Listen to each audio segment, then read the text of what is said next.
गांधी आपका स्वागत करता हूं अपने YouTube चैनल में। आज हम चर्चा करेंगे कैसे पैसे की वृद्धि और कर्ज से छुटकारा पाया जाए। बहुत ही आसान टिप दूंगा, दो ही आसान टिप जिसको आप अपनाकर अपने घर का वास्तु और एस्ट्रोलॉजी की टिप को अपनाकर आप पैसों में वृद्धि और कर्ज से धीरे धीरे छुटकारा पा सकते हैं। तो चलिए शुरू करते हैं। उससे पहले आप मेरे चैनल पर जुड़े हुए हैं तो आप इसको शेयर कीजिए, नहीं जुड़े तो आप इसको सब्सक्राइब कीजिए और लाइक कीजिए। धन्यवाद। कैसे आपको लाइफ में खर्चे बढ़ते जाते हैं और आप पैसे सेव नहीं कर पाते या इकट्ठे हो नहीं पाते, इस तरह की स्थिति आपके साथ भी होती होगी। ऐसा क्यों होता है? किस तरह हम अपना धन भी बचाएं और कर्जों से भी मुक्ति प्राप्त करें? इन छोटे छोटे उपाय जो बताऊंगा आपको, खुशहाल हो सकते हैं आप उससे। जो लोग एस्ट्रोलॉजी में नॉलेज रखते हैं वो मेरे इन उपायों को समझेंगे, क्योंकि उन्हें पता है कि ये जो काम मैं आज आपको बताऊंगा, इसको अगर आप रेगुलर करते हैं तो आपको कितना बेनिफिट होगा। अगर हम वास्तु की बात करें तो ये एस्ट्रोलॉजी के ही एक पूरक के रूप में है। जिस तरह के आपके ग्रह होते हैं उस तरह का आप मकान में अपने आसपास परिवेश कर लेते हैं। जिस तरह का भी आपका प्लेनेट होता है कुंडली में, उस तरह का आपका घर हो जाता है। चीजें वहां पर अपने आप सेटअप उस तरह की हो जाती हैं। आप घर का भी वास्तु उसी अकॉर्डिंग कर लेते हैं। तो शुरू करते हैं। पहला उपाय आपको बता देता हूं कि बेड पर बैठकर कभी भी भोजन ना करें। बेड को हम 12वां हाउस मानते हैं। 12वां हाउस होता है खर्च का, नींद का। और सेकंड घर होता है हमारा, सेकंड हाउस होता है धन का।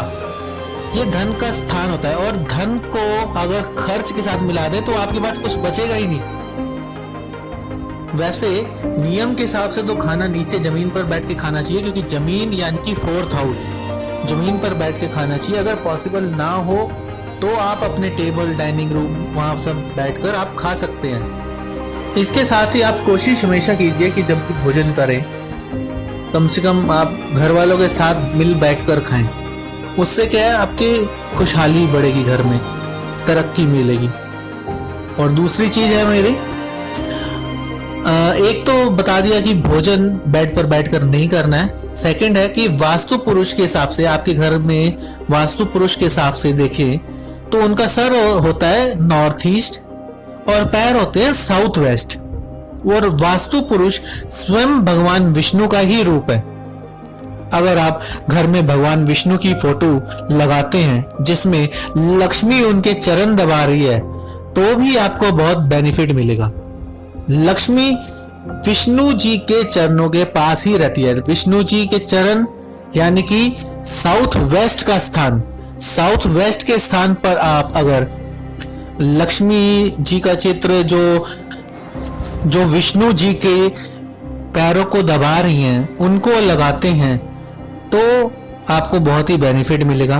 और साउथ वेस्ट का मतलब है पृथ्वी तत्व। जिस घर का साउथ वेस्ट मजबूत होता है वहां लक्ष्मी का निवास होता है, क्योंकि ये पृथ्वी तत्व है। बैलेंस होना चाहिए हमारे हर तत्व, जल तत्व, पृथ्वी तत्व, ये बैलेंस होना चाहिए। जितना ये सब बैलेंस रहेगा हमारे घर में उतना ही हमारे पैसों की वृद्धि होगी, कर्ज से धीरे धीरे छुटकारा मिलेगा। तो ये दो टिप थी जो आज मैंने दी आपको। इसी तरह ही मैं आगे भी आपके साथ बहुत सी बातें शेयर करूंगा जिसको अपनाकर आप अपने जीवन में खुशहाल हो सकते हैं। और आज की अपनी वाणी को मैं यहीं विराम देता हूं।